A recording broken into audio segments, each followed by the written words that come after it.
Well, we've been to Scotland this morning. Now let's head for Wales. The Senedd elections next May could prove seismic. Recent polling suggests Reform and Plaid Cymru are neck and neck for first, with Labour a distant third. If so, it'd be the first time Labour loses a domestic national election in Wales since 1918. Rhun Iorwerth is Plaid's leader and their candidate for First Minister. He sat down with me earlier. Rhun Iorwerth, you'll face elections in just about 6 months. Is that the real race between you and Nigel Farage? Well, it's not between me and Nigel Farage to be the First Minister of Wales because Reform haven't even got a leader in Wales or candidates in Wales, but it certainly is looking now as if it's a two-horse race to be the largest party in the Senedd next year. It's remarkable seeing in a short period of time the drop-off in support for Labour, a party that's been winning elections in Wales for over 100 years, and that disillusionment now is so clear, and of course the positive attitude that people are developing more and more each day towards Plaid Cymru. But the thing is that historically Plaid has been the repository for the anti-Labour vote in Wales, but Reform's stealing your anti-establishment clothes, isn't it? Well, I was at another event at the end of conference last night which showed again that Labour is not losing votes to Reform in Wales, or if they are, it's in very small numbers. Labour is losing votes in Wales in very significant numbers to Plaid Cymru, with studies showing that maybe a third or even more of people who voted Labour last year saying, you know what,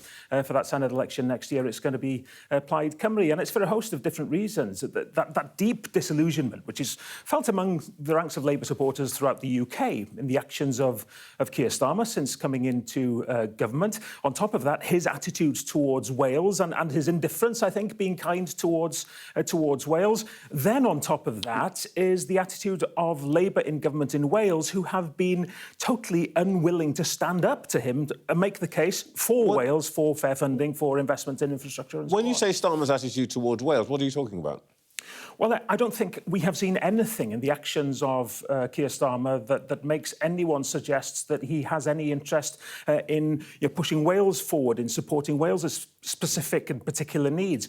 What would you have expected him to do? What would be a symbol of Keir Starmer being interested in Wales? Port Talbot would be perhaps the most glaring example, where we lost a virgin steel-making capacity at the Port Talbot Steelworks. Real anger about that. A process started by the Conservatives, of course, finished off by Labour. At the same time, they were letting Port Talbot go. They decided that Scunthorpe was deserving of government help to step in to save primary steel making. Now, they missed that opportunity. They will not be forgiven in Wales for doing that. So it's money, but are you sure you want to be attacking Wales now? Because presumably one possibility in next May's elections is that you come out with a situation where you've got to have a Plaid Labour alliance or coalition. A number of things. There has never been a majority in the history of devolution in Wales. There has always had to be an element of cooperation in order to give government stability. But Labour has always had at or around half the members of the Senedd.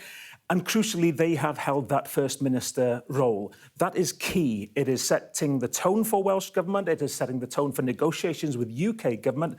Plaid Cymru has never been in that role. So that radical change to a government with new energy, focused on Wales always, is that major shift that we've never seen. And do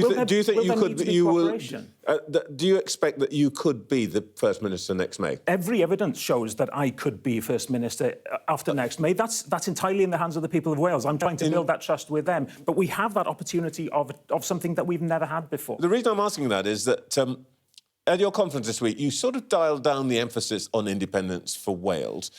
Without that policy, what exactly is the difference between you and Labour? You as First Minister, or Eluned Morgan, seem to have the same policies except independence. Oh, I don't think so at all. And if you look at the raft of policy announcements give me one made, policy that's a big difference between you and Labour. The universal childcare offer that we announced yesterday, something that Labour has refused to do. The direct child payments that Plaid Cymru has said that we will introduce as a pilot in government. Labour hasn't even had targets for dealing with child poverty in Wales. This is a radical shift from a Plaid Cymru government, hopefully from next May next year, that is willing to do the hard yards to do what's right for Wales. When Labour in government in Wales for 26 years now has become tired, it has become jaded, it has forgotten how to look for Labour new would say is a Plaid Cymru government that wants to spend money it hasn't got.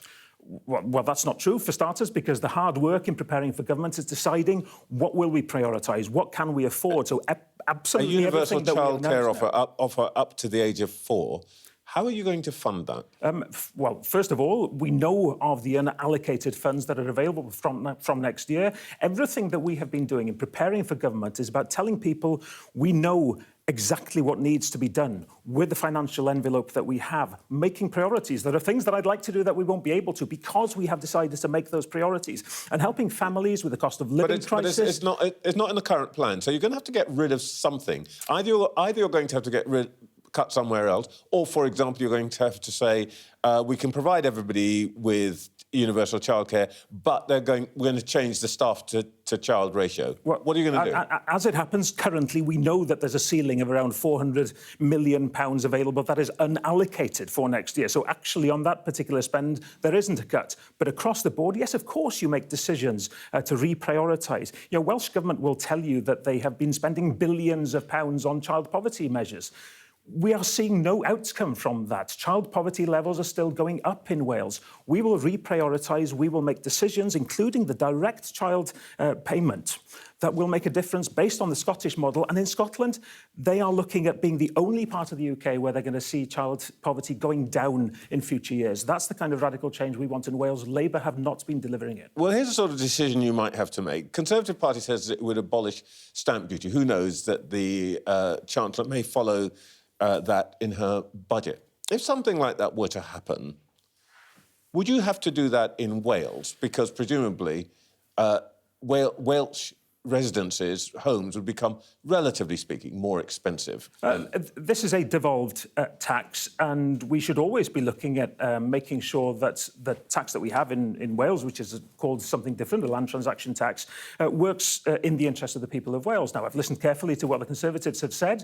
What strikes me is that, A, again, it's very expensive, but 2, is this really helping the people that we want to target government support towards? And you'll know, of course, that there is already relief for people who are buying their first homes or people who are buying homes make it easier for people to buy homes. Level. So I, to put it kindly, don't believe that they are motivated by the right things. We want to target help at those who need it most, and I don't think that's what the Conservatives are doing.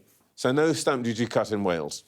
Well, we always look at where we set the levels of stamp duty, called something else in Wales, but I don't think the Conservatives are doing this for the right reason.